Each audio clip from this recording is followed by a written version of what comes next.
అండి. నేను ఒక బ్లౌజ్‌కి ఈ విధంగా వర్క్ చేపించుకున్నాను. చూడండి వర్క్ ఎలా ఉందో. ఈ వర్క్ వచ్చేసి నాకు 800 తీసుకుందండి ఆమె. కమన్ బజార్‌లోనే లిల్లీ షాప్ పక్కన 800 తీసుకుంది వర్క్. వర్క్‌కి 800 తీసుకుందామా? వర్తో కాదో కామెంట్ చేయండి.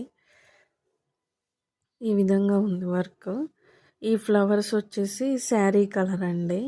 ఇవి మామూలుగా లీవ్స్ ఈ విధంగా పెట్టేసిందామా శారీ కలర్ ఏ విధంగా అని చెప్పేసి.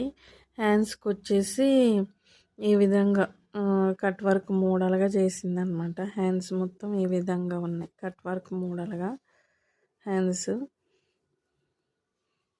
కానీ ఇవి ఎందుకో హ్యాండ్స్ ఇట్లా ఉండడం వల్ల లెగుస్తున్నాయి ఇక్కడ చివర్లలో. ఈ బ్యాక్ వచ్చేసి మొత్తం ఈ విధంగా ఉంది. బ్యాక్ పార్ట్ వచ్చేసి ఫ్రంట్ నార్మల్గానే ఉంది. ఫ్రంట్ వచ్చేసి ఒక సైడ్ ఉంటుంది, కొంచెం ఈ విధంగా ఉంది. ఫ్రంట్ ఒక సైడ్, మనం ఒక సైడ్ శారీ వేసుకుంటాం కదా కొంగు, ఇంకో సైడ్ ఈ విధంగా ఉంది. ఈ హ్యాండ్ కూడా ఈ విధంగానే కట్ వర్క్ మోడల్ చేసిందామా. నాకు బ్లౌజ్ అంతా కలిపి నాకు 1300 పడిందండి. ఒకసారి మీదకి ఈ విధంగా చేపించుకున్నాను నేను.